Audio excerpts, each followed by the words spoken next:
welcome everybody. If you heard us chatting before, sorry about that. We all logged on early, and welcome to everyone. This is our 8th in a series of ICSVE Zoom panel discussions discussing various issues of terrorism and violent extremism. And we're very happy to once again have nearly 200 professionals signed up for today's event from all over the world.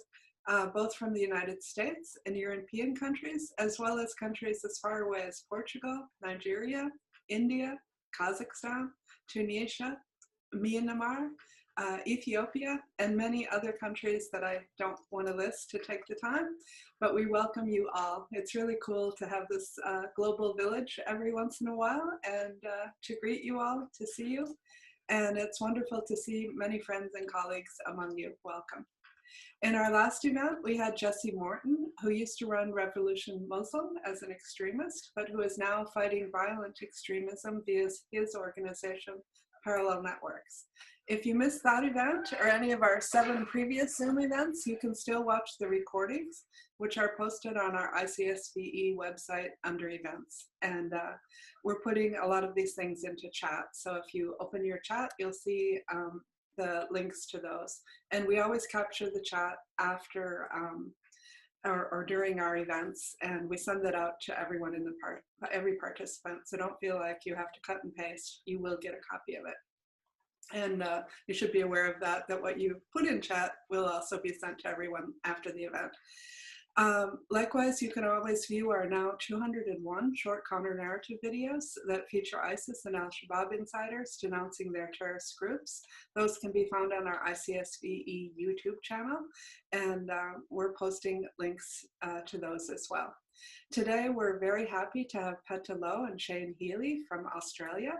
It's 1 a.m. for them, but they agreed to stay up to share their knowledge and experience with us, and we're very grateful to both of you for that.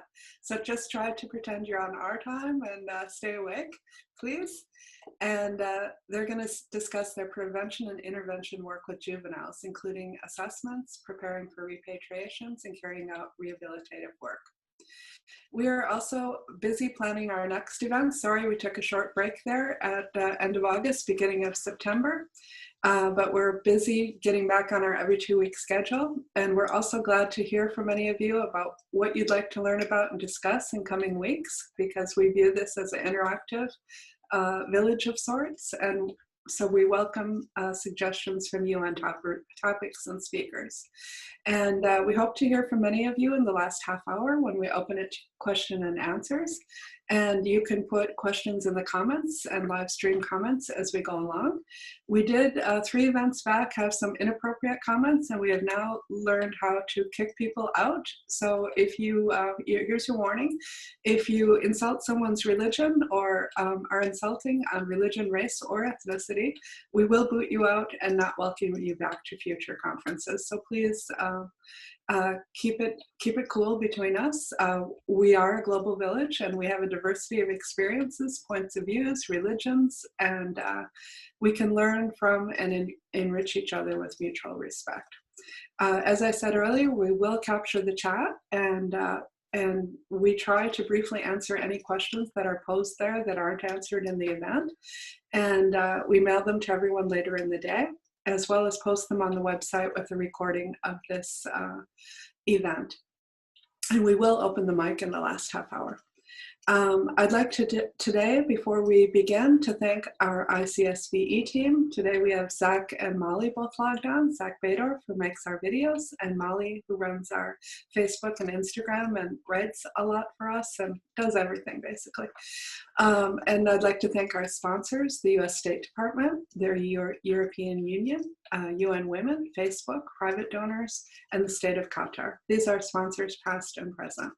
And I always highlight that we are especially grateful to the state of Qatar for supporting our Breaking the ISIS Brand Counter-Narrative project, which enabled me to travel around the world chasing 247 ISIS defectors, returnees, and prisoners, catching most of them on video, and then with the help of Zach and Sheikh Ali, to work these into short counter-narrative clips, which we now have 201 of them. And we subtitle them all in 27 different languages. And since we are a global village today, I would like to put the invitation out that anybody that doesn't see their playlist complete with the 201 videos, if you have the energy to translate for us, we always accept volunteers. And we do rely on volunteers for translating the short scripts. They're about 50 lines each, and we're always really grateful when people help us with that, because ISIS does recruit in 27 different languages. So we need to answer them in all those languages as well. We also really thank Facebook.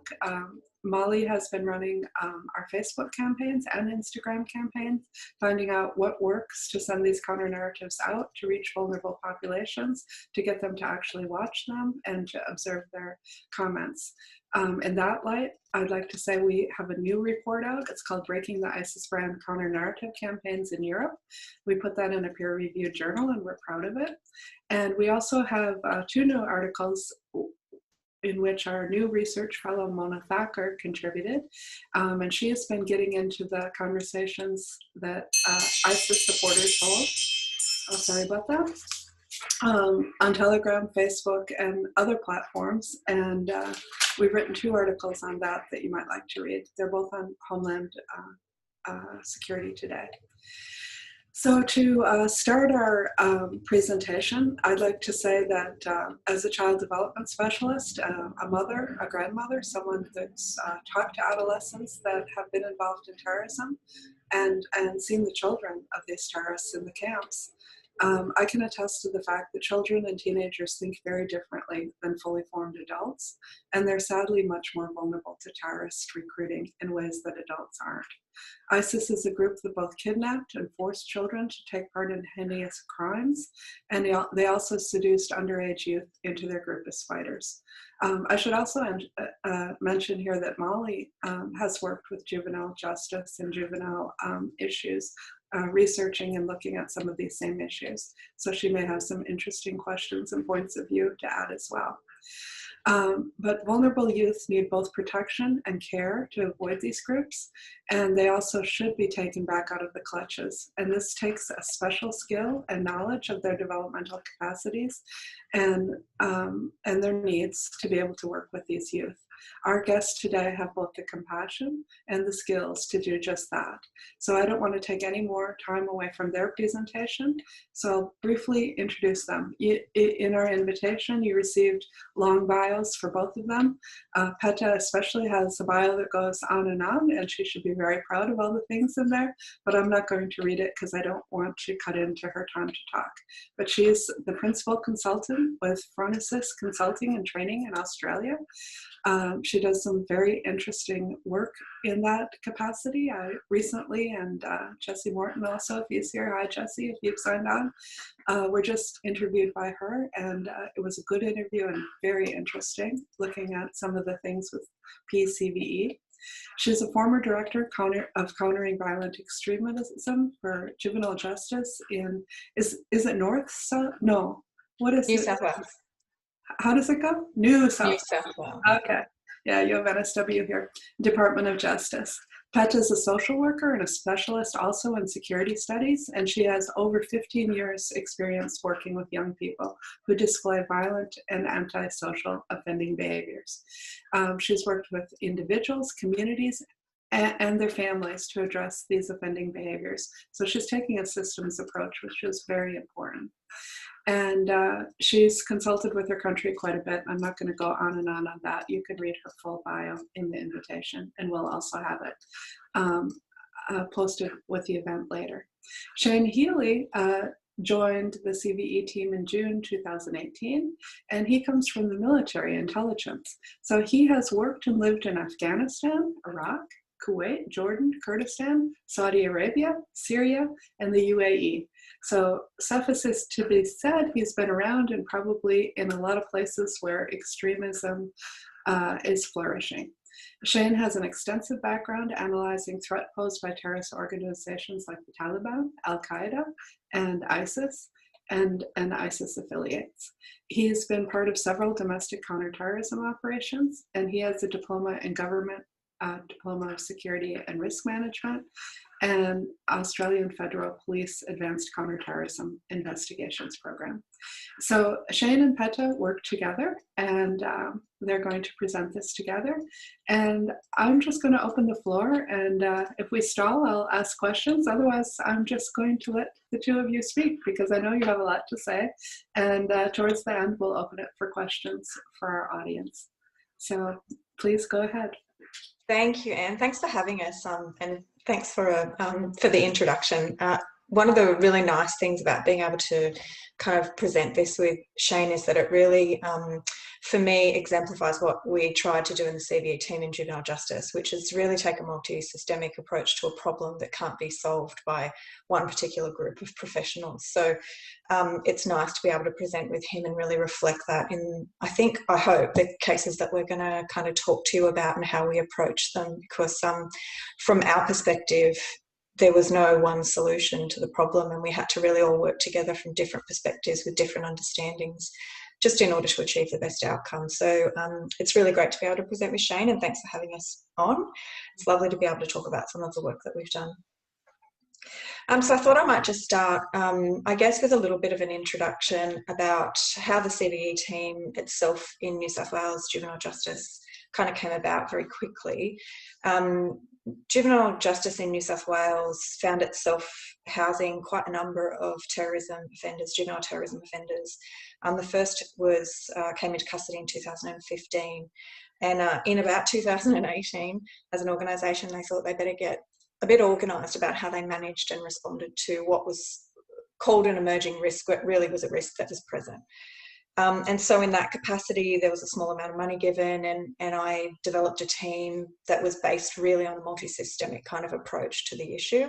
So it involved social workers, psychologists, caseworkers, intelligence, and we really tried to make sure we had a blended approach to assessment and intervention, recognising that, you know, it is a particularly heterogeneous group, especially when you look at juveniles in the space. So we really needed to make sure we had a balance of skill sets.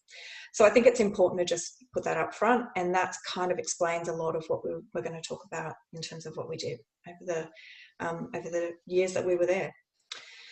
There were a few questions I think that you posed that were sort of designed to semi-structure, I guess, what we were talking about, and some of them were really, I think, really important points to talk about. So I've just kind of formatted, I guess, a way that we can have this conversation.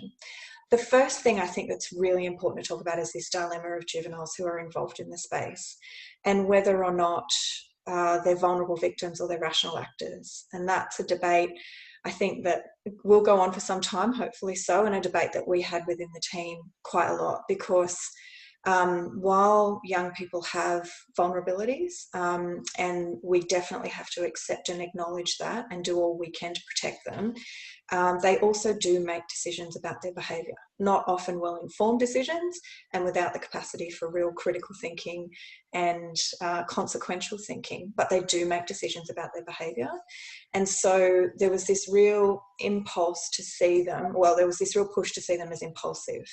And in fact, most of the young people that we worked with, their actions, their behaviours were not impulsive at all. We're talking about young people who spent sometimes 12 or 18 months involved in activities.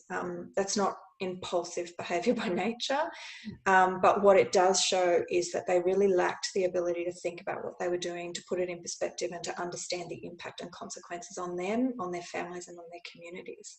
So I think it's important that we recognise when we're working with young people that they do have some autonomy over the decisions that they make, but it's our job to help them make better decisions and to think about things that they don't necessarily think about because of their developmental age. I don't know, Shane, do you want to add a bit to that? Because you worked a lot with adults before you started working specifically with juveniles. Well, so that was the interesting thing for me initially was a bit more of a training role, but coming out of the Middle East, one of the first things I noticed and discussed with Peter and the psychologists within the team was in countries like Afghanistan and Iraq, they're not viewed as juveniles. Some of the conversations that I had with members of the Taliban, they were 17-year-old commanders of their area. Then I come back to new job in Australia, or under Australian law, they're viewed as juveniles, and it's completely different. And so I kind of had to learn the space in reverse, if that makes sense. Because to me, I remember one case in particular. I was sitting there with our psychologist from the CVE team and a psychologist from one of the centres talking about a convicted juvenile terrorism-related offender. So this teenager actually had been convicted in a court of trying to recruit and actually successfully recruiting adults to leave Australia and go overseas. And one of the psychiatrists kept saying, "Oh, but he's only 19 and he's only this and he's only that." And I'm like, at 19, I joined the army. I could get a driver's license. I could get a mortgage. So that was the constant. And I think it's from my perspective and what I learned the most, the debate that keeps having to be had, because people flourish at different age groups. You see it in sport and you see it in academia, you see it across the board. From about the age of, I guess, 12, and happy to be corrected, through to 22, people develop at different age rates. And I think it's hard when we're evaluating someone, and we have to keep that in mind, if that makes sense. So I guess to start with, from my perspective, when I joined the team, from someone who had spent the previous 10 years, in the Middle East and in various roles, from at one stage, if those the history buffs remember the de-Baathification policy in Iraq, trying to work out who was still loyal and who wasn't, to coming back to Australia to look at that. So that was an interesting thing for me that I'll start with. So we took a real multi-systemic approach to not just our understanding of the issue of terrorism and violent extremism, particularly in Australia, because I think for us we had quite a different experience than they've had around the globe, and certainly in terms of the young people that were getting involved. They were very different to the profiles of young people getting involved in other places around the world. And so how do we understand what it is that's motivating each of those individuals to get involved in the various ways that they got involved? And, the matter Shane's referring to, that young person was a lot older when he got involved and a lot older when he got charged. So that's an interesting thing about our legal system in Australia too. So the age of criminal responsibility in Australia is 10. It's one of the lowest around the world. Yeah. And that's for both federal and all states. So anyone under 10 can't be charged with a criminal offence. Anyone between 10 and 14, there's a principle of dolle incapax which has to be satisfied before they can be charged, and that is that they have to be able to prove that that young person knew what they were doing wrong, that what they were doing was wrong at the time. Having said that, it sounds like that would be much harder than possible, but actually there's around 600 kids a year, I think, who end up in custody across Australia who are between the ages of 10 and 14. So there are actually quite a lot of people under the age of 14 who end up in custody in Australia. There's been lots of pushes in lots of places around the country to raise that criminal age of responsibility to 14. And I think there are a lot of countries who have done that as well. And then particularly in New South Wales, there's this interesting phenomenon where young people can be kept in custody in a juvenile facility up until the age that they're 21. So if they've been convicted as a juvenile, so they were offended as a juvenile and were convicted as a juvenile at the time of offending, the court can make an order that they stay in custody up until the age of 21. So when we talk about working with young people in juvenile justice in New South Wales, we're talking about 10 to 21. So we really do span that spectrum of developmental kind of milestones, I guess, as we start working with the older population. And interestingly, that one case that Shane's referring to was the oldest that we worked with. The majority of them were around 14 or 15 at their age of offending, and certainly the age that they came into custody was around 16. So they were much younger when they got involved.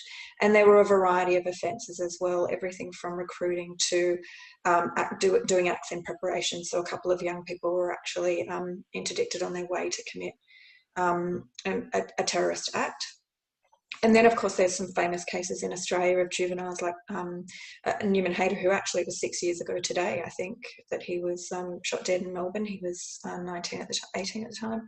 And then in Sydney, in Australia, we had Farhad Jabbar and the Curtis Cheng murder outside of the Parramatta Police precinct. So it did kind of take around 2015, 2016. There was a lot of young people involved for a lot of different reasons. And we really had to figure out a way that we were going to assess each of those individuals. At the time when I started, one of the first things that I looked at was, where's the evidence? And what I found very quickly was there was none. And it was interesting having a conversation with Jessie the other night around that notion of everyone believes that we need the evidence in order to do something, but in fact it's the doing of something that gives us the evidence. And that was definitely the approach we had to take. So we drew on, our understandings of general criminal offending with young people. We drew on what we understand about suicide prevention. We drew from drug and alcohol, and all of that kind of informed us about what we needed to do. And really the primary thing for us was to do individual assessments and to have individual interventions that were specific to that young person and the reasons that they got involved, and therefore the reasons that we could, kind of work with them to rehabilitate and reintegrate. So in researching that, having a look, the assessment tool, I guess, that we kind of most commonly used was the Vera 2R. And I was very fortunate to work quite closely with Dr. Pressman initially on the use of that tool and making sure that it was really, particularly in the most recent revised version, that the indicators were really relevant to using them with juveniles as well, because it had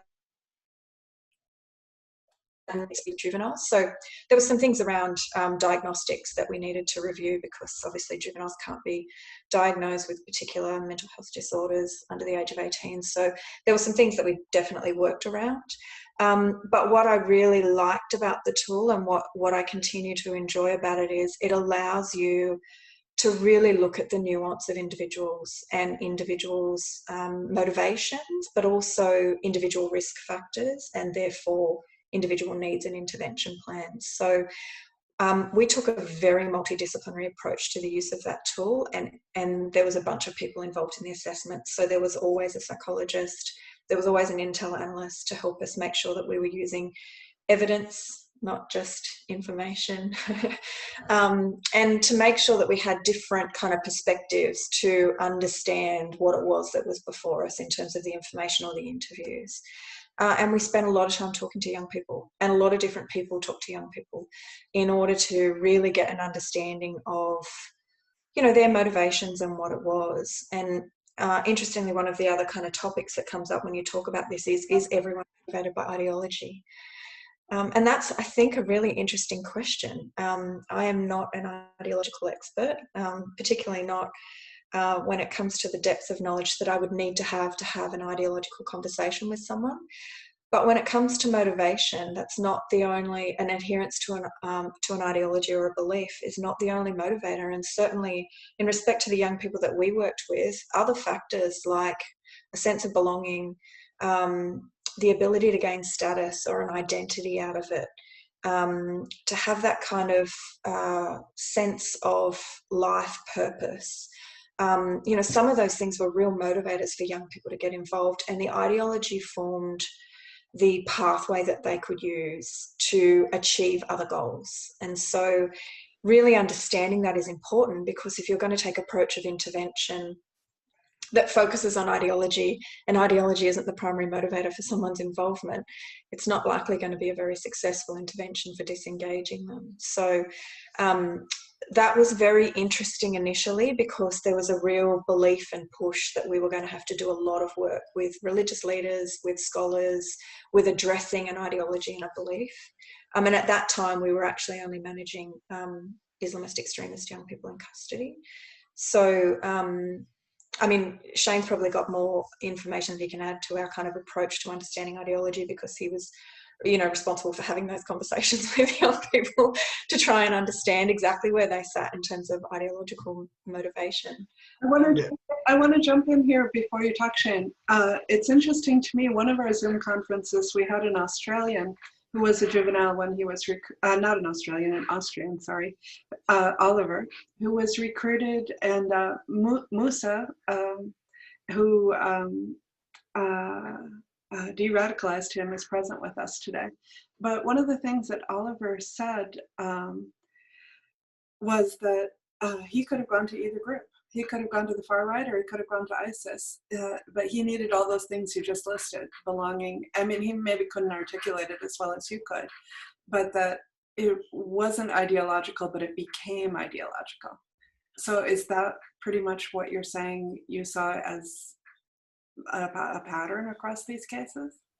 Yeah, absolutely. Shane? Well, so it was the hardest thing to explain to other people too.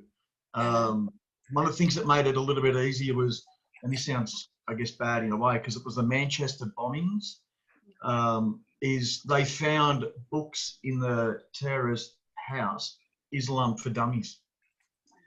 And a lot of questions that I was getting from other people in the legal fraternity mainly was, why would they do those attacks if they didn't understand Islam, yet they were members of the Islamic State?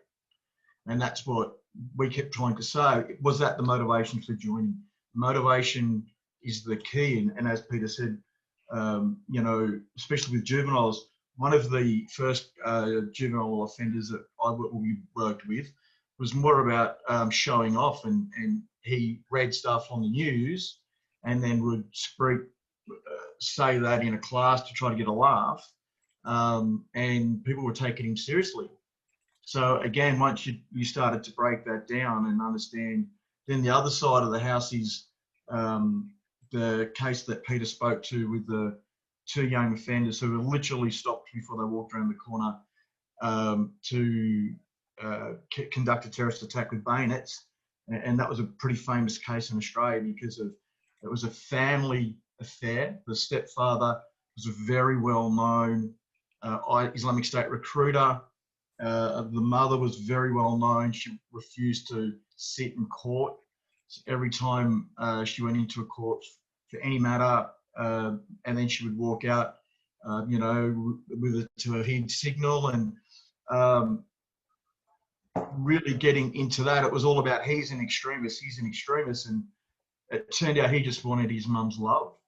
Mm-hmm. Once we broke his motivation down, it started at Ramadan, and his mum was extremely committed, extremely devout Salafi lifestyle, and he felt that the only way he was going to get love from his mum was to live that same lifestyle, which got him to the point where, had the police not been following him, he would have walked around the corner with his best mate and bayonets and started stabbing police people. So that was the biggest takeaway, was every path into violent extremism and motivation is different. And we found the same thing from when I would be in Afghanistan talking to some of the detainees there, and it was more tribal. This is our tribe and it's defending our area from our lands. And then from times in Iraq was, where Sunni and they're Shia or vice versa. And so really you can't take the face value of what seems to be the motivation. And if you look at the greatest initial example in 2006 of Zarqawi, who did he attack first? when he really wanted to make his statement of this is who we are and what we're doing, he attacked a mosque. Well, a Shia mosque. But let's stay, Correct. but let's stay with You know, Australia, because I think it's really interesting what you did as far as treatment in Australia. So when you were starting to identify generally what the motivators were, you were finding that they were not ideological, but they were more. Yeah, so they weren't initially ideological in most cases. We did have a couple of young people who were very committed to the cause, and it became ideological, and they really did have not just a religious, but they really had kind of moral obligation as well to because they had that sense of shared persecution. It wasn't their lived experience, but they definitely felt it as in a connection to another group and the persecution. And then a lot of the young people that we spoke to, there were particular factors that contributed to that process of going from a cognitive belief about something to a feeling belief about something. And some of it was around the treatment of, particularly there was a bunch of anti-terror raids in Sydney, and they targeted a large portion of the Muslim population in Western Sydney. And a lot of the young people we spoke to sort of talked about that and their experience of that, of watching it, of being part of a community that was targeted. And that certainly helped kind of push them along that pathway, because they then began to believe that they were really persecuted and that there was a sense of injustice, and that therefore validated, if you like, what it was that they were already doing. So it wasn't like the ideology spoke to them initially. It gave them an avenue for other things. And I think, when I look at it, I think about when I was first learning around kind of sex offending with juveniles and these two kind of disparate groups of sex offenders. And you've got sex offenders who are purely sex offenders, and that's their offence. And then you've got others who are general offenders, and sex offending makes up part of that antisocial behaviour. And certainly what we found with the young people that we work with is we had this group of people who were violent extremists and who believed, for whatever reason, either ideologically motivated or because of their sense of belonging or because it gave them a sense of identity. And then there were others who found that espousing an ideology gave them a justification for engaging in behaviour that they wanted to engage in anyway. And so we saw that actually in, I can't remember what year it was, there was two young kids who murdered a service station attendant in Queanbeyan, and they used ISIS rhetoric on the walls.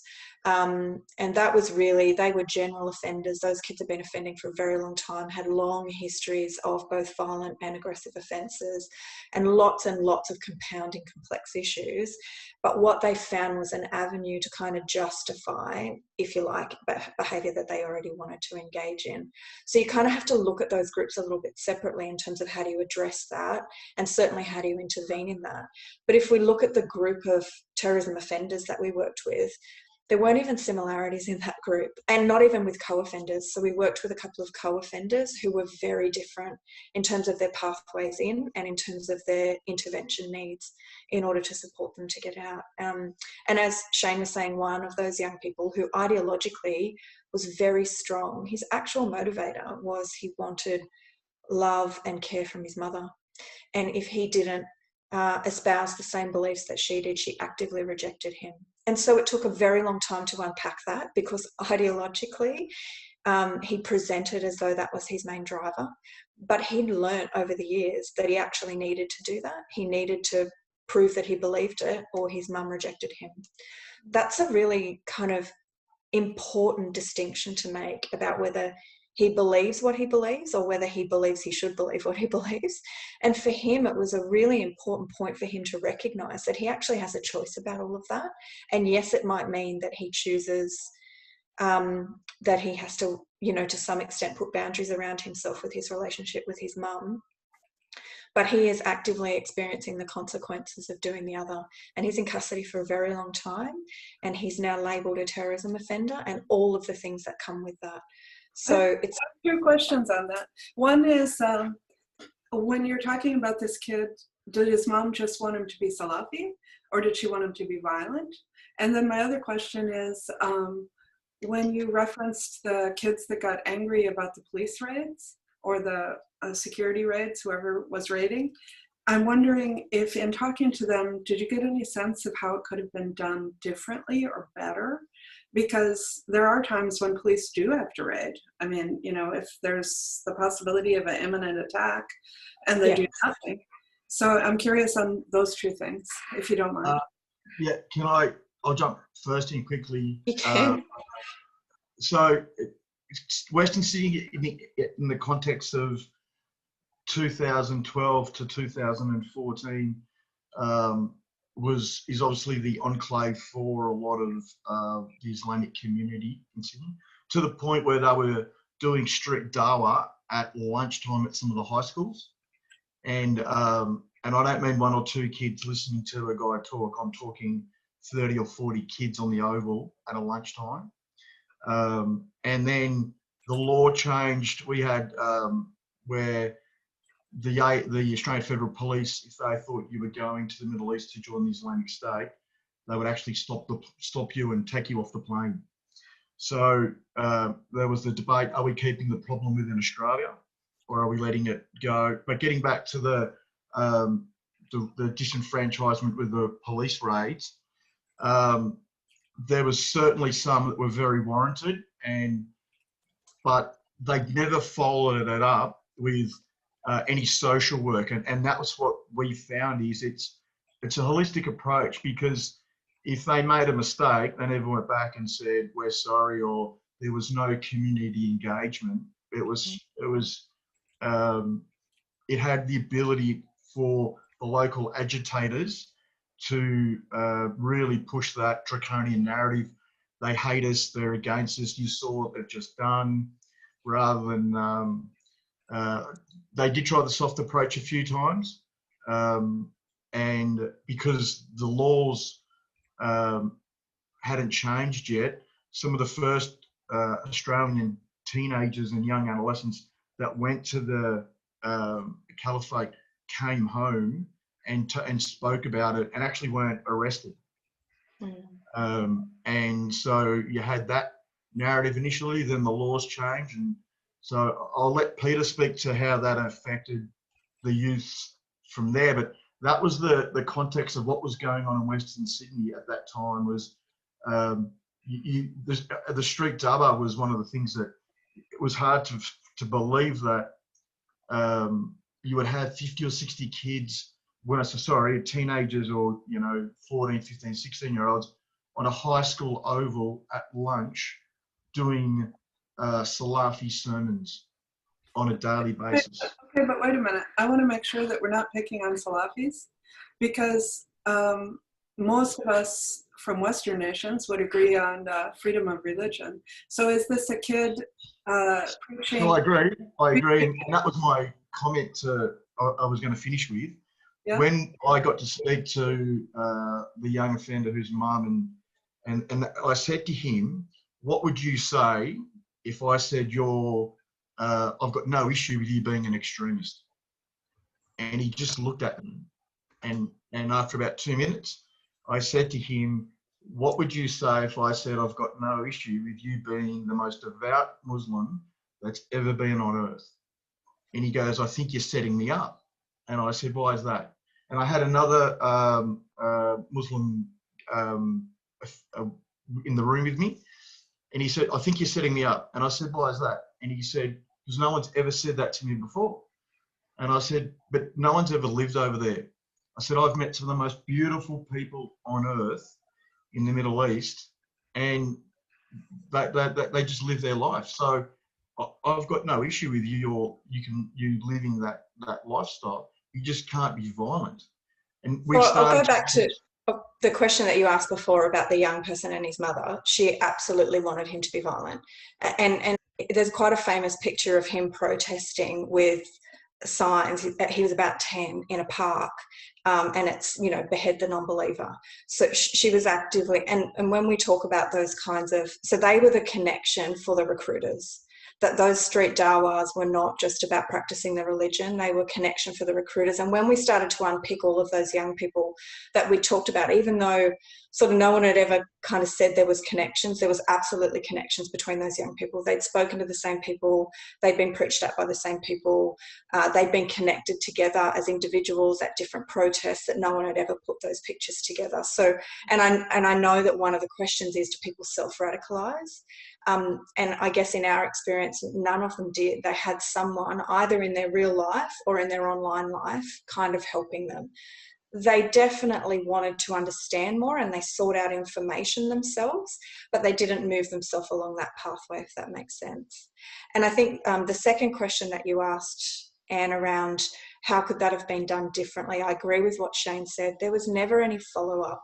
So there was never any reaching back into that community. And I think it's really important that security and law enforcement do that sort of stuff. They reach back into the community.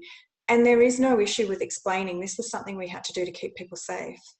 And part of the work that we did with one of our young people was family work. So we actually did family therapy with his mum and dad around accepting and acknowledging the things that he had done, trying to put back together some of the relationships in that family, because they had been around while he was offending and had not been protective factors, because he had isolated them and they had isolated themselves.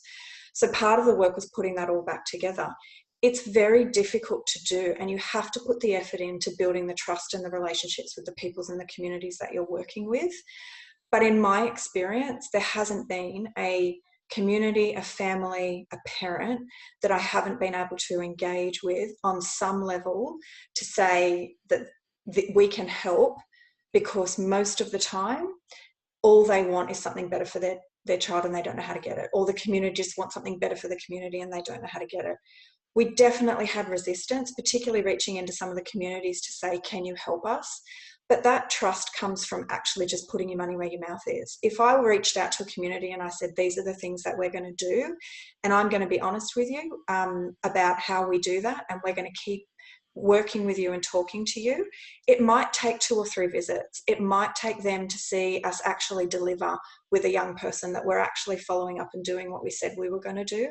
But once you start to build that buy-in, even just with one community, and that relationship builds from there, and that community vouches for you with other communities, I haven't found, honestly, ever in my career in juvenile justice, working for a government to be prohibitive, because it's the way I as an individual approach that. And it just takes more effort from me, and it takes me to acknowledge and recognise that there are going to be barriers, that people are not going to want to talk to me. And so my job as a professional in that is to get past that. I've got to acknowledge it and accept it and figure out how I work around it, figure out how I get the buy-in and the motivation. You know, and it's particularly difficult when you're dealing with communities that have been marginalised and you know, in Australian context anyway, demonised. You know, it really was very difficult to live in those communities for a long period of time, and it's still very difficult in Australia to live in. Not just Muslim communities, but other ethnic communities. You know, we talk about multiculturalism, but I'm not sure that we actually live it, because there are still a lot of people who don't feel part of our community. And I would say that that was also a common thread with the kids that we worked with. So they were all second generation of those who had been convicted of terrorism offences. And I think what they struggled with was a sense of belonging from their parents' country of origin. So they had never lived in that country of origin, but their parents had, and they had a really strong connection to tradition and culture. But these kids have grown up in the Australian culture, which is a little bit removed from that country of origin. But they also weren't entirely, you know, involved in the Australian culture either. And so they'd kept some of their country of origin. They had a kind of a foot in each camp, for want of a better way of saying it. And there was a real lack of, where do I belong? Like, I don't understand where I fit, and I'm rejected by parts of each of those communities because I'm either not traditionally cultural enough or I'm not Australian enough. And so, you know, this provided them, you know, we'll accept you, basically, is the message. And I agree with what you're saying. Some of these kids could have gone either way. It's just that they particularly found that avenue. And, you know, some of the kids that we worked with weren't convicted. We worked with kids who we recognised were vulnerable, and kids who were actually being radicalised. And we did a lot more diversion than we did rehabilitation, because one of the things that I can say now that I don't work for the government is in each of those cases of those kids who were convicted of terrorism offences, we failed them because we knew what pathway they were on. We could have intervened at different points in time and taken an interventionist approach, and we didn't. We took a security approach, and we waited and we watched and we investigated and we prosecuted. And we kind of created terrorists when we had young kids who were vulnerable and radicalising, and we could have done something different. And I think that harms everyone in the community if you wait to that point. So I truly believe that, particularly when you're working with young people, that diversion is where we all need to be focused. We need to stop those pathways.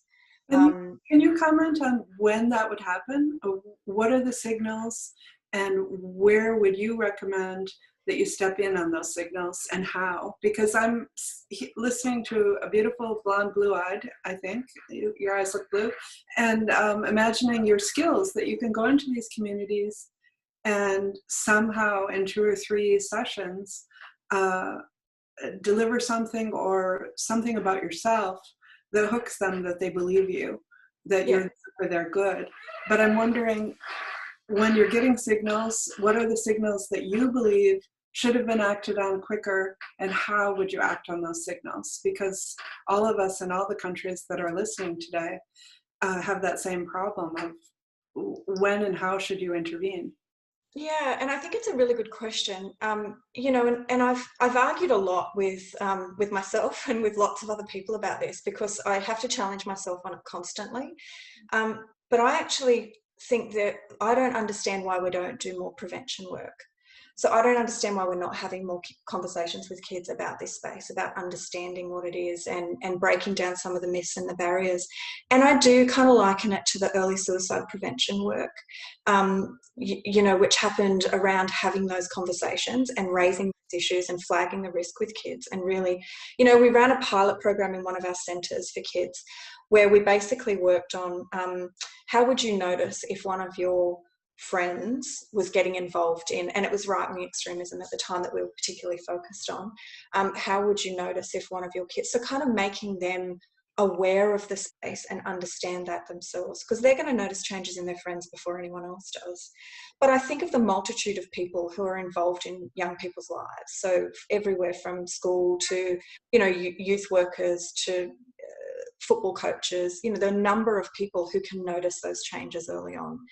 And I think if people understand that, the earlier we notice them, you know, talking to someone about getting involved in a violent extremist group, if you do it the right way, isn't going to make them get involved in a violent extremist group. It's like suicide prevention. We had this notion that if we talk to kids about suicide, they're all going to go and commit suicide. And I think part of it is about us accepting and being a little bit more comfortable with having the conversation. Because I think the earlier that we can have that conversation, the more that we can recognise those things they can recognise in themselves and others. So I would say for some of our young people, the very first sign is that they start to stop, they stop doing the things that they were doing.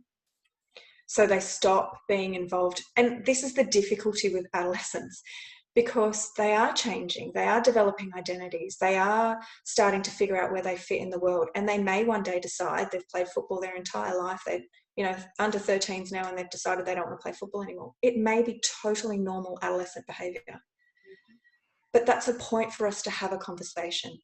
So it is a point to start to say what's going on, and not just go, oh, that's totally normal adolescent behaviour, or I don't know what's going on there, but I'll wait and see if something happens. Like, it is a point to start to have a conversation with young people, and that conversation might be a range of things. And I said this quite a lot in my time in juvenile justice, was around, we don't know what risk we're protecting them from. We don't. It could be getting involved in criminal gangs. It could be mental health issues. It could be suicide. It could be drug and alcohol abuse. It could be violent extremism. We don't know what risk we're preventing them from, and we'll never know. And hopefully we'll never know. But if we have that conversation early enough, we know that we're going to be better at preventing those risks. So those changes that people recognise in young people are a point for us to have that conversation. And it doesn't have to be, are you joining a terrorist organisation? I think people have to get more comfortable with how they have a conversation about what kinds of things are you interested in at the moment? What are some of the things that you spend your time reading about? You know, oh, you're not doing that anymore. What are you doing with your time instead? And start to open up the conversation rather than directly ask questions about what the risk factors might be. And we do this in so many other areas of a young person's life. This is just another area to raise people's awareness to that's a risk. And my issue with this area of risk is it actually, more than anywhere else, impacts on entire communities and the world, whether we like it or not. So I think that there are points, and we certainly did a lot of training with staff in juvenile justice around identifying indicators and looking for young people who have particular vulnerabilities and how we can, you know, not monitor for investigative purposes, but monitor for changes in behaviour over time that are points of intervention for us to have conversations. And so, you know, that was a part I was going to wait to see if came up. Education was the biggest key for us. We would have spoken to 1,500 staff members in rural areas, you know, and the amount of time that they would say at the start, oh, this doesn't really concern us, but, you know, we'll sit here, and at the end of it, they'd come up, well, you might need to know this, or I noticed this. It was educating, you know, teachers and coaches, getting people to understand those signs. For us, it helped immensely because, like Peter said, then that allowed them to start that conversation. Hey, why are you feeling that way? But if they don't know what to look for, they're never going to know to have the conversation, if that makes sense. So for me, education is a big one. And it's that conversation that really helps us build. And you know, everyone talks about critical thinking in the space, and I agree. It's about, you know, trying to understand what's going on so that you can have that conversation. And it can be really simple things like, you know, we used to talk to staff about that kind of externalizing of the issue and talking to kids about maybe what's on the news, because it's a bit safer to talk about that. And then starting to talk about how you can think about whether what you see on the news is the real news, and relate that to a young person. So, you know, you can see offences on the news. Are they always the way they play out? Do you think the news might, you know, embellish some of that? So that starts that conversation then, which helps build that critical thinking, because you're offering another point of view. You're starting to say that may not be the truth, and it's in a really benign, kind of less threatening, less confronting way, because you're not talking about their beliefs necessarily. But if you're not starting to have those conversations or find those points for intervention, then it becomes a very difficult thing to do once someone's already formed a belief, to change their mind about that. And you have to do a lot of work to try and get them to understand, to firstly raise it to their consciousness that they've got this belief that's based on a whole bunch of things that maybe they don't understand, but then also to challenge that, because we all hold our beliefs, right? That's what makes us who we are. So we protect them because they're of value to us, and that's no different.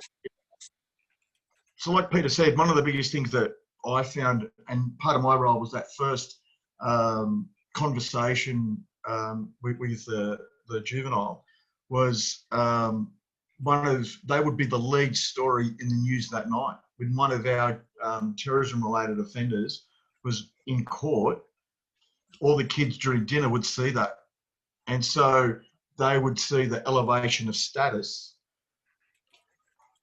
because that kid's on, so that juvenile's on TV or on the news. So we would see some kids trying to become part of that belief simply because of the status that they were trying to seek. So that was an interesting thing that I never had occurred or had experienced overseas, but in this context and environment, because they were essentially famous because they were on the news at night, others in their cohort saw that as an opportunity for them to get the status that they were trying to achieve themselves.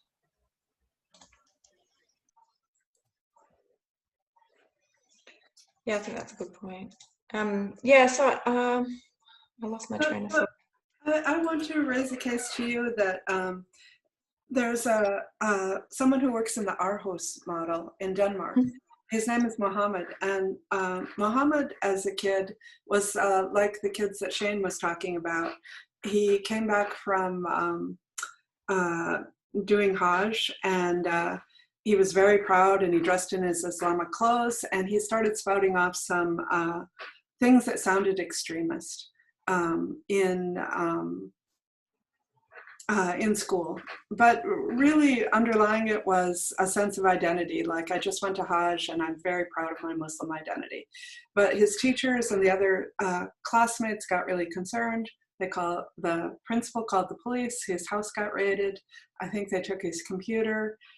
He got set out of school, and he lost the school year. And the police program that Thorleif runs contacted him and said, we'd like to bring you in and set you up with a mentor.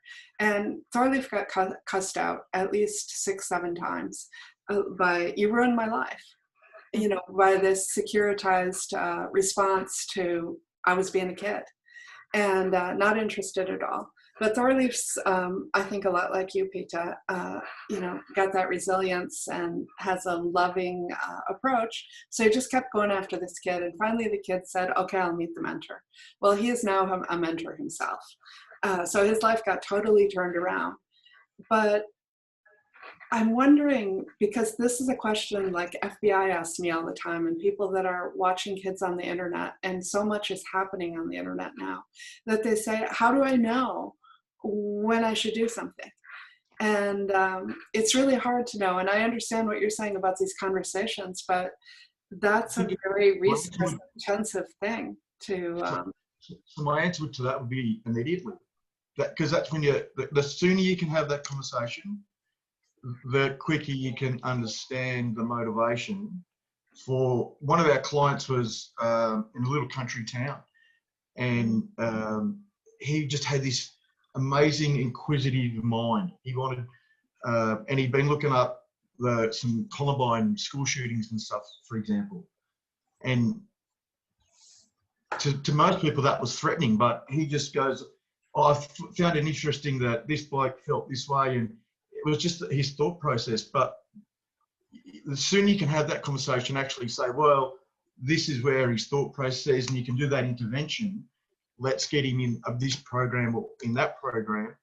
I think that is going to reduce the risk rather than, well, I guess what I'm trying to say in the short term, it's better being early and safer than late and sorry. Yeah, and I would agree. And I take your point, Anna. It is resource intense if you're looking for a specific resource to do it. But I really believe there are lots of people in these kids' lives. And I think, for me, wouldn't it be ideal if everyone could have that conversation, if everyone felt comfortable? So a lot of it is our own fear as professionals about getting it wrong, not picking it up, not knowing, feeling really, and a lot of our staff, or a lot of the staff at Juvenile Justice, felt really uncomfortable about having those conversations. And I'd have to talk to them about what makes you uncomfortable. And it was literally because it was a conversation based on belief. And they didn't know how to have a conversation with another person who believes something different. I think, I talk about counter narratives a bit, and I've got this personal perspective about counter narratives that I think, what we should be doing is opening this up for conversation, because once we close down that conversation, people become scared about saying anything. Then it becomes taboo. Then it becomes a subject you're not allowed to talk about, and we make it worse than it is. What we need to be teaching our kids in particular is, how do you have respectful conversations when you don't necessarily agree with or understand what someone else believes? How do we get people to feel more comfortable about that, so that first conversation that's had with a young person isn't, are you a risk and do we need to do something about this? It's, I want to understand a bit more about that. I want to know why you think that. I want to understand that. I don't really understand that. Can you tell me more about it? And people get uncomfortable about that because they're then worried about carrying that risk. But I would say that we create more risk if we don't have those conversations early on than we'll ever create having those conversations early on. It's just, how do we get people to feel more comfortable about that? And it really is because if I'm cynical, which I'm known to be at times, there's a massive industry being made out of this. That means that we try and exceptionalize the knowledge in this space, and really it's not that exceptional. We're just talking about engaging with humans, about human stuff. And many, many people do that in their life all the time. Sure, once you start getting to the pointier end of that, once you start getting to work with people who actually have started to form beliefs and are really on that pathway, you need the right people in their life. They're not always experts though. It's just someone who can talk to them. But early on, I think we should all be able to have those conversations. I mean, that's a robust society, right? That's what we're after, a society that can have those conversations and tolerate that difference, and not just tolerate it, but embrace it and enjoy it and relish in it. That would be ideal.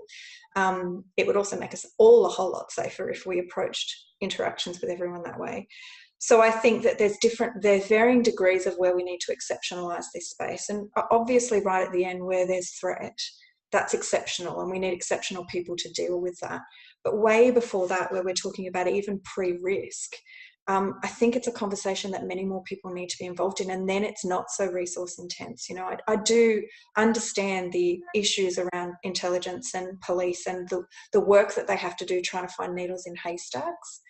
I just think there's a lot more people who can be involved in that process if we get people to feel more comfortable in the conversation, which is why I love stuff like this. You know, hopefully it's opening it up for people who haven't had those conversations to go, maybe I could have that conversation, and what would that look like? So I think... You have one comment from Saeed Abu Hatim, who says it's so important, the medium, along with the message on these conversations. So if it's the FBI that comes out and talks to you, it's going to be quite different than if it's someone like you, Peter, coming and talking to people. Yeah.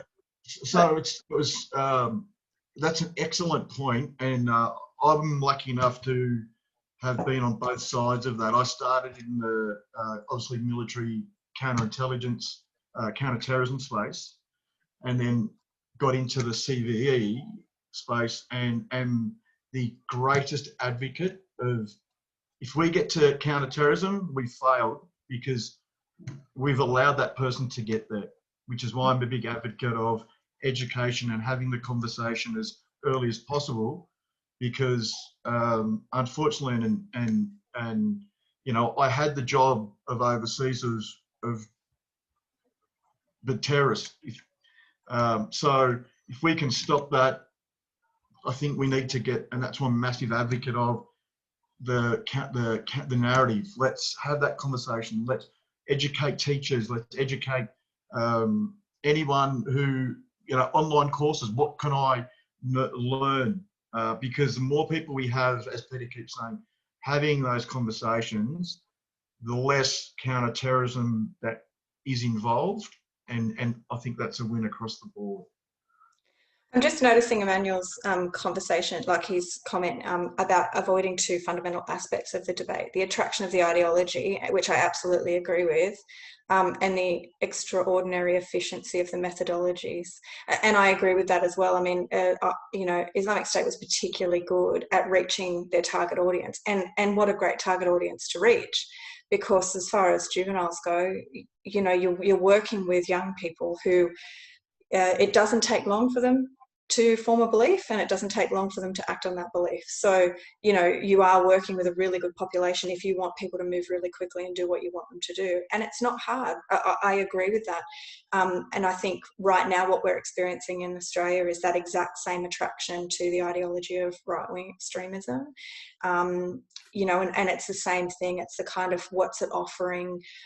Again, that's not necessarily about the belief of the actual political, religious, or other ideology. It's about, what does it offer for me? It gives me a sense of belonging, or it's going to give me a sense that I've contributed to something greater than myself. Or, you know, that whole meaning of life thing can't be underestimated with young people either. They are looking for their place. And if they've got something that offers them that, and it's really easy and it's clear, and I know what I have to do to find my place, you know, that's really attractive to young people who otherwise it looks really complicated and I don't know how I find the answer to that question. So I do agree with that. I don't think it's avoiding it. I think what it is placing it in a context that helps us understand And it's particularly why Islamic State are very good at what they do, because they know that pinch point, and they know how to reach that audience, and they know how to tailor their conversation and their argument to reach the kind of people that they're trying to reach, which is those who are looking for that answer. So I think it's a good point to make, and I think it's about ideology regardless of the form. Like I think it's about that process of selling someone an idea or a belief. Peter, one of the reasons that we made our videos, our counter-narrative videos, which are stories of ISIS people saying it didn't work out for me, it wasn't a good idea, is we wanted somebody that would relate to our target audience, you know, so have some of the same grievances, or, you know, have lived the same life, and to say why they were attracted, and then to say why it really wasn't a good idea. But I totally agree with you that prevention is the name of the game, because, you know, we can work on getting people rehabilitated, but then we're playing catch up always, and there's too many victims of the people that do manage to commit crimes. But I'm wondering what your opinion is, because I've always wondered if you caught kids in 8th grade when they have to take some kind of government or civics course and expose them to the far-right ideologies, expose them to the ISIS, Al-Qaeda ideologies, and said, these people will catch you with emotions, but let's look at just the cognitive part of this, and the promises that they make to you, and that, you know, as far as we know, none of these groups have delivered long-term. That in the short term, they'll make you feel that you belong, but they're doing that because they want to use you. Yeah. Do you believe that that's useful to do something like that, some kind of inoculation with youth? Yeah, I mean, I think it's building those skills that we should be building in young people anyway, around that critical thinking. And I do know that there is some work that's done, and I think, you know, I think the UK has got some of it in their prevent strategy as well, around that kind of early exposure or conversation, or having those conversations. Yes, I think, I mean, I'm hesitant to say that's just an education role, though. I think it's, you know, it's broader than that. It's also about equipping families and communities and, you know, even peer groups to kind of have some of those conversations. But yes, I think the more that we can raise people's awareness to the fact that this is what happens, but is that exactly, you know, what do you need to think about in terms of whether that's just something that you buy wholly and solely. And, you know, we did it a lot in Australia, and I don't know if other countries did this as well, with stranger danger. You know, back in the 80s, there was a real push to be critical about who it was that you were talking to, because, you know, prior to that, it was everyone in your community is safe. And we tried to really educate kids around that. You know, you need to identify people who are safe, and not everyone is safe. And I think it's just more about having those kinds of conversations with kids. Sure, there are people that you can talk to, but look, I think we don't do enough cyber education with kids either. The amount of online time that most kids spend, and they don't understand some of these things. They don't understand that might not be exactly who they say they are. That blows my mind, that even in this day and age, kids are not aware of the risks in that platform, in that forum. So I think we need to do more work in that as well, just generally. But yeah, I think anything that we can do at an early stage to have the conversation so that they can recognise some of those things as well. And it's the same, you know, it's the same as the approach to mental health. We want to try and get them to understand what they're feeling and how they're feeling it. And when they're not feeling okay, that they can have that conversation with someone. And it's kind of a similar thing. I think, just to pick up on something we were talking about before, and it's really important that you know, we find the right approach and the right intervention, even if it is diversionary with kids, whether it's diversion or rehabilitation. And one of the things that I would say is, in my experience, particularly in the Australian context, rehabilitation is particularly difficult, because you might get someone to move away from an ideology, but the context and the landscape means that it's going to be very difficult for them to stay away. I mean, you know, if you're a terrorism offender in Australia, the reality is that you're going to be watched forever. You know, you are. And we have to prepare people for that, because if we don't, we're just sending them back out the same pathway. So I worry about the context of being able to reintegrate people when the system is set up to not believe that they're going to be able to be reintegrated. Like, we watch everyone. So I wonder what message that sends. But on the other hand, that's really good leverage when you're having conversations with kids about some of the pathways that they're taking. You're trying to get them to think about consequences of their behaviour, because it's, it is an interesting conversation to have with kids to say, you know what, in Australia, laws exist that mean you may never get out of custody, even past the end of your sentence. They can keep you in custody forever if they think you're a risk. So it's an... yeah. Sorry, Dan. One of the best examples of what you're talking about, and globally, is actually an Australian, and it goes back to my comment about street Dawah, and I've just put an article in the chat for everyone to have a look at.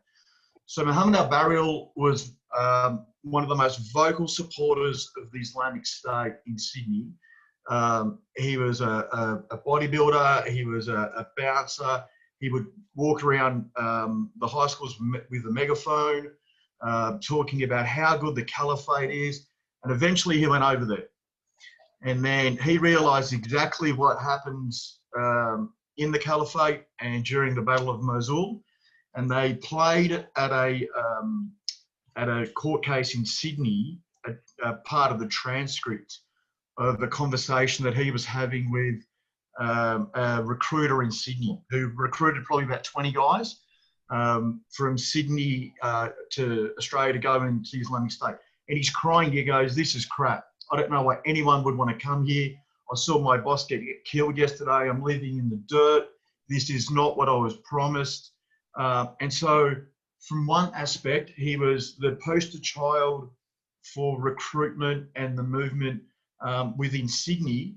But then when he personally experienced it himself in Syria, that actually it's titled, he was crying, and he was telling the guys back in Sydney, "Don't come. I saw my boss get killed yesterday. I'm living in the dirt.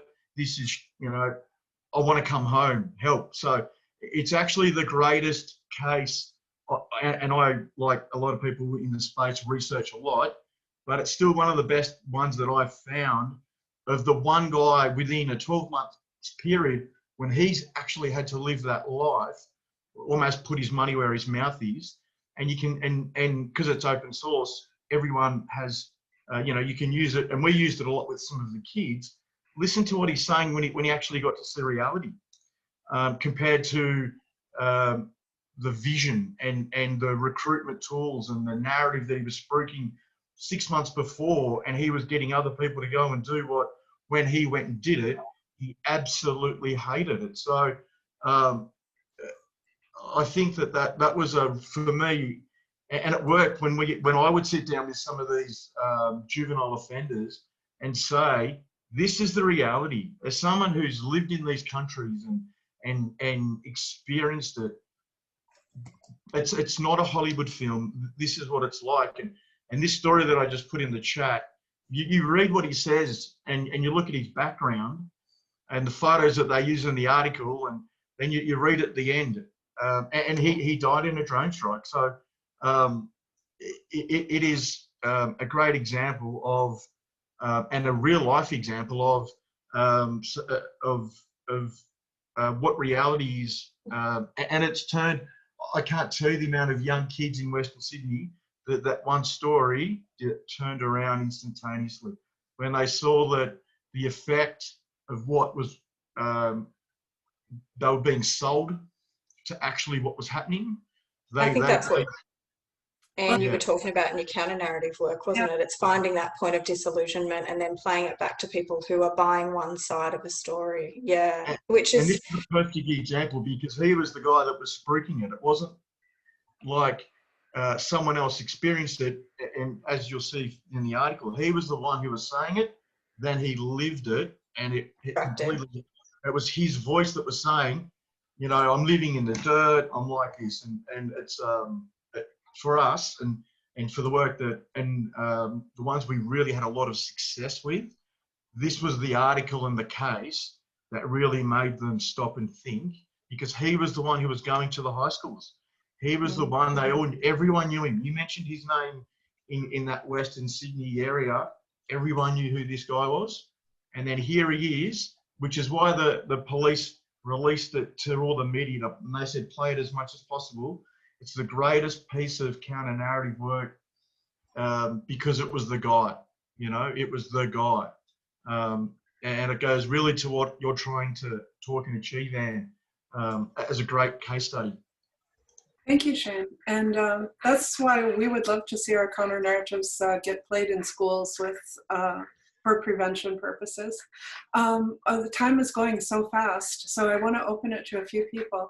And Molly, I promised you that I would let you ask a question, given all your experience with juveniles. Do you want to ask something?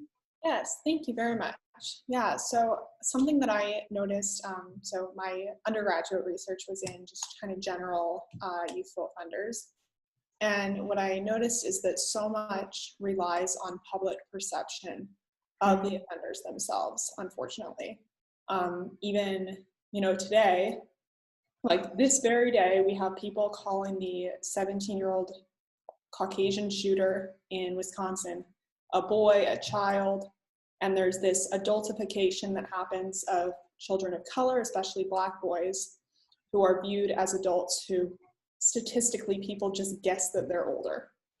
And so I'm wondering if you get a similar perspective in that people simply want to treat your clients as adults. Is there a difference that you see among juvenile terrorist offenders as opposed to juvenile general offenders, either because of their ethnicity or religion or the type of crime that makes people treat them differently and treat your work differently? Such a good question. And I would say yes, in my experience, there's definitely an adultification, because the minute that you say terrorism, there's that real perception that because the risk is so high, we must treat them as though we treat adults. And in fact, in Australia, they're charged under adult law. They go to an adult court. They're treated as an adult when they get to those, and that's for any serious offence. They're treated as an adult, and it's exactly as though they were sitting in the court as an adult. And all of the provisions that apply to an adult terrorist offender apply to a juvenile terrorist offender as well. So it's not subject to any age restriction. It's literally the type of offence that you're convicted of.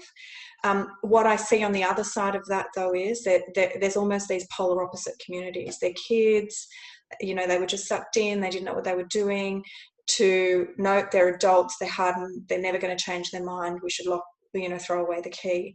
And I think it's really unfortunate when we have those kinds of really polar conversations about it, because actually all of our kids sit somewhere in the middle of that.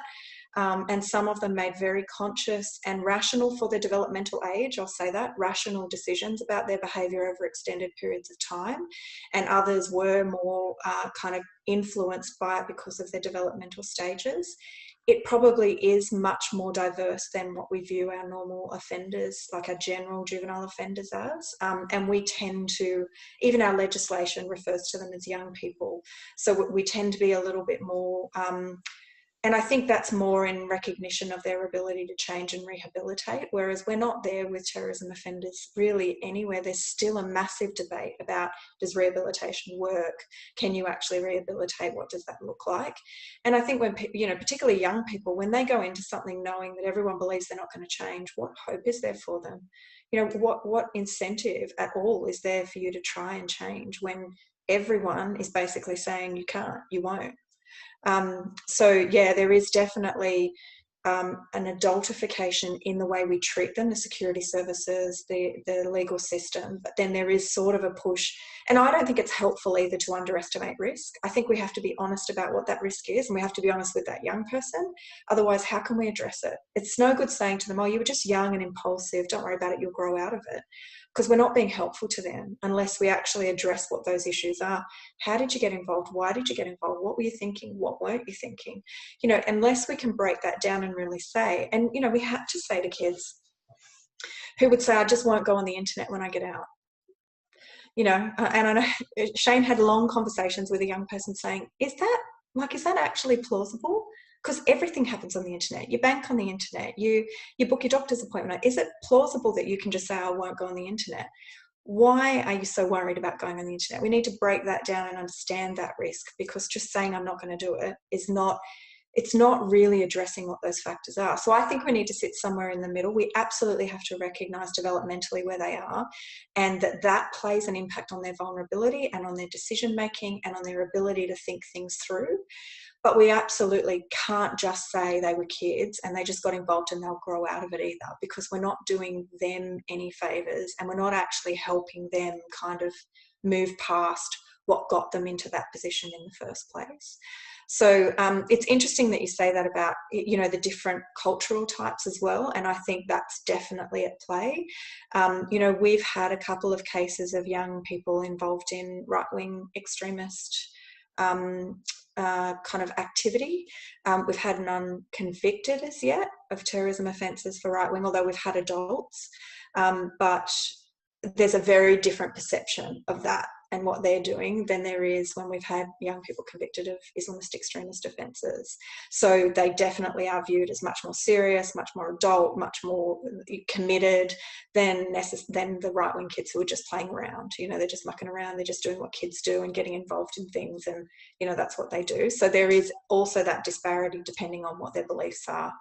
I think we experience the same thing as you do in the States. And you know, our Aboriginal and Torres Strait Islander population is overrepresented compared to our population. You know, I think it's, at the moment, I think it's around 60% in juvenile custody, Aboriginal and Torres Strait Islander, and they make up about 18% of the juvenile population in the country. So they are really vastly over. Yeah. So Peter, we have Jessie Morton with us, and Jessie, Yay. I hope you're not snoozing.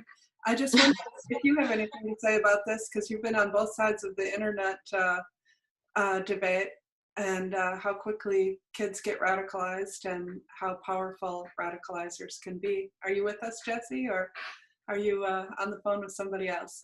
He must be not really paying attention. I also wonder if Omar wants to say something. Omar? No, I'm. Oh, you are here. Okay, jump in, Jessie, please.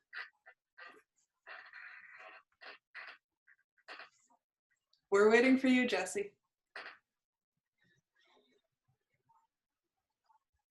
I was having a hard time. I'm clear, honest. I've been running around, but listening in, specifically with the question on the internet. I think it's very important. Like, when we consider that the internet itself is a radicalizer, or that social media is a radicalizer, it really minimizes the stuff that happens and precedes. So we have very limited empirical data that suggests that social media in and of itself radicalizes individuals. I myself was connected to the first case that sort of rose those alarm bells. Her name was Rochelle Dri. She was a young, who was having a hard time assimilating, having a hard time getting a British Stephen Timms came to her school. She stabbed him and ultimately is now doing life in prison. And when she was interviewed by the Metropolitan Police Department, they said, Roshanara, you didn't know any Muslims like in the real world. Like, you didn't know anyone. And you were not connected to Al-Muhajirun or any of these movements. How did you radicalize? And she said, I radicalized online by watching this website, revolutionmuslim.com, and listening to Anwar al-Awlaki videos. And her explanation of that led to the very first initial controversy and push from Theresa May's government to start to pressure YouTube to take down content, who at that time, of course, social media companies' best brand was that they were committed to free speech and free expression. And we've seen things develop and evolve since then. The problem is we still don't have any evidence that suggests that the radicalization process starts alone, or that the variable of social media recruitment is responsible for radicalization. And so the internet, for me, it becomes a serious problem, because as we trek more towards restricting the utilization of the internet for terrorism-related offenders or violent extremists, and as we try to concoct, we're really not looking at the reality that the little bit of empirical evidence that we do have, for example, good, competent empirical research on those that went on to have the internet facilitate their radicalization into the violent extremism that led to their conviction in the UK, showed that it was actually the mainstream media and the portrayal of the war on terror that facilitated their interest in finding an alternative narrative, because it seemed to be so ludicrous, the demonization and dehumanization that was seen in the mainstream media, that led them to look for alternative sources, and that preceded. So what we would do as radicalizers and recruiters, we never tried to like grab top-down recruitment and grooming, as a lot of people describe it. The grooming process is very much a two-way street. It's top-down and it's bottom-up. And so it's making the message available to those that seek it, and there are plenty of people seeking it. And in lieu of trying to remove and censor radicalization online, it gives the online radicalizer and recruiter the fodder they need to confirm the conspiracy that they're espousing, that the whole world is gathered together to suppress your ideas. And so if that's the case, then the problem of trying to restrict usage or prohibit anything, it makes it more alluring to those that in the real world are not getting their needs met for meaning, significance, purpose, belonging, and all of those other things.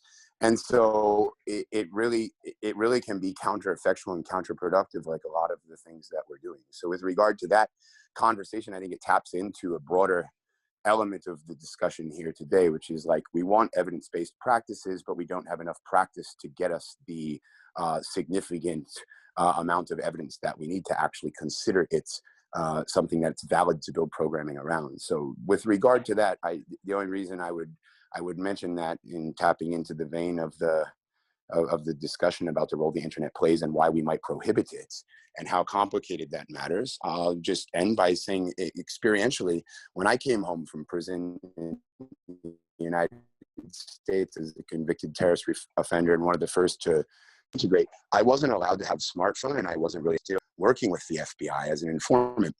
But it made my life incredibly complicated, because like for me to use like Gmaps and to travel to like a place for a meeting, I would have to stop with my laptop, access the internet at McDonald's, Gmap the directions, write them down on a piece of paper, and then try to follow them while I was driving around. And it made it so that everything in my life suffered as a consequence of me being able to attain that like mental stability. Nobody would really consider that that might be the case. And I could give other aspects of your life that once you restrict access. What's that? Yeah, sorry. I jump in there because I'm going to work on what Peter said before. One of the convicted terrorist offenders, juvenile offenders we worked with, was an internet recruiter, and their whole initial plan for him, and he was saying, "I'm just not going to use the internet." And I had countless interviews with him. Hey, everything these days is done on the internet. If you think, I actually was pretty blunt with him, to be honest, and I said, if you think that you're not going to use the internet when you get out, you're an idiot. And he just looked at me, and I said, because, and that was their intervention at that point, because but everything, like you said, he's done, and it's only getting more in line with that. But the other thing that you said, and I lived it again, and I hate to quote it, Russell Crowe, but in Proof of Life, he talks about it in his opening monologue. All we're going to do is drive them underground. If they're looking for that information, if they're looking for those groups, if they're looking for that, they're going to find it. And I witnessed that firsthand in Iraq, in Syria, in Afghanistan. They were doing hand to mouth. They knew the law enforcement were, I'll give you an example. In Afghanistan, at night, they would put their phones in trees because they knew, or they thought that that's what, we're being listened to. So all it did was drive them to have night secret meetings around. So teenagers or anyone who wants to find this extremist material will find it. And I think the other thing, Jesse, that we talked about the other day, which is I think is really interesting about what you said, it's not just not being able to access those things, it's the isolation that you feel as well, because everyone else can. You're exceptionalized because of it. You go back to being an other, right? Because you're the only person who has to pull over to, pull out your map. It's again kind of pushing you out of a community that you once more exceptionalizing you, making you another. I think that's the other point of it as well. It's not just the problem that comes from not being able to access that and all of the implications, but it's how it makes you feel as well. Yes, and so it's stigmatizing, and we have to look at the history of prohibition and curtailment and censorship in history. It makes the problem worse in the long run. GWU did a study that modeled the effect of takedown or policing a platform like Facebook while not having the same policing on other platforms in an era of decentralized social media activity.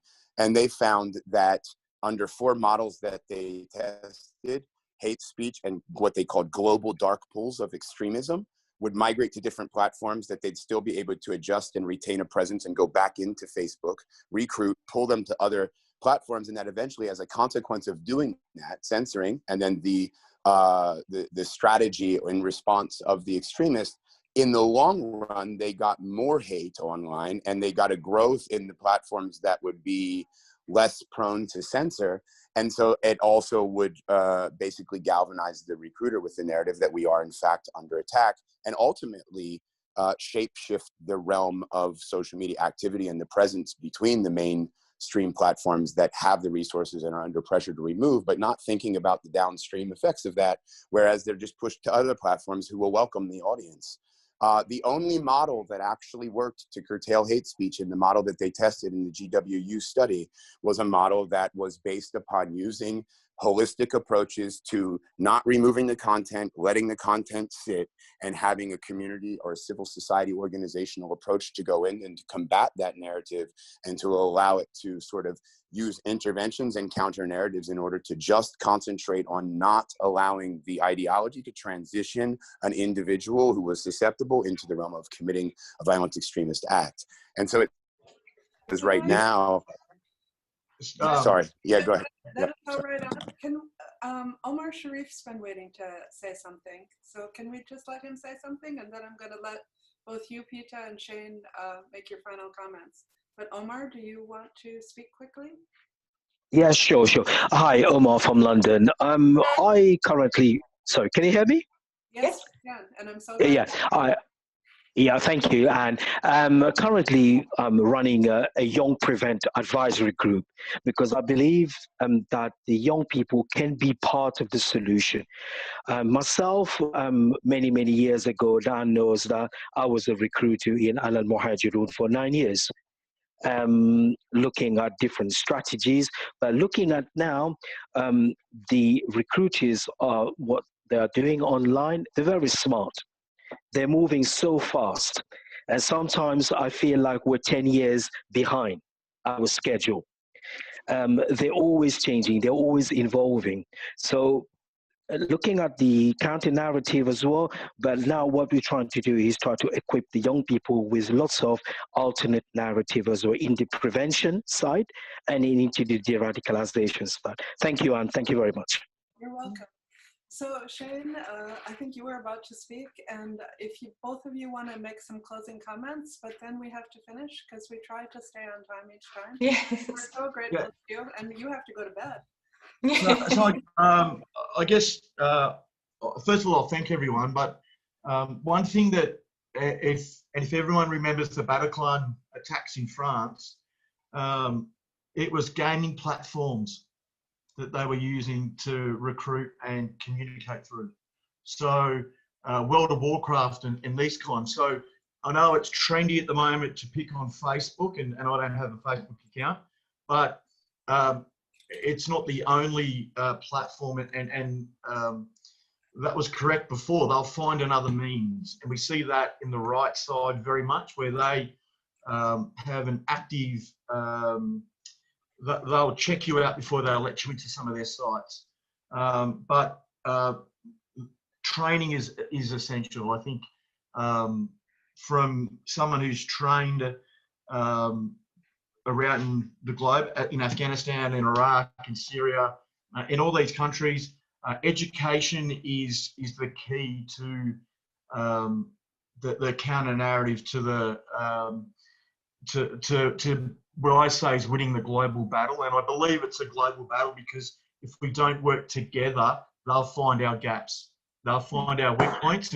As we see in Europe, one country toughens their borders or toughens their laws, they just go to another country. So it's got to be a global approach, which is why I want to thank Anne for this opportunity, because it brings the globe together to share their thoughts and views.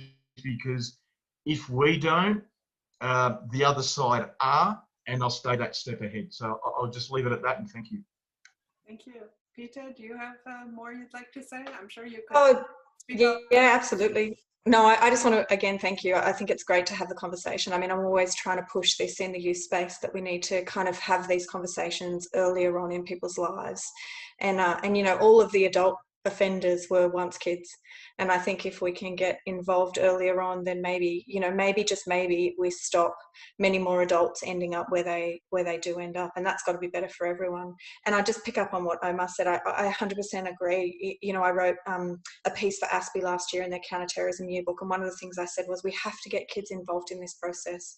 We have to start talking to them. We have to start, you know, empowering them to be part of the solution as well. So yeah, and I think the more conversations that we can all have about this, the better it is for everyone. And it is a global problem, and we all have to work together. So those are great closing comments. Thank you both. And I hope you get a good night's sleep, even though you're going Yeah. to hope you can sleep in the morning. And thank you to everyone that came. And we're going to end the meeting now, but we will send the notes around. And I'm so sorry not everyone got to ask their questions, but I did notice on chat some people asked questions and others answered, and we're always grateful for that as well. So thank you, Peter. Thank you, Shane, and keep up the good work. We look forward Thanks so much, Anne. continuing being in contact with you. Bye-bye. Thank you. You're welcome. Thank you.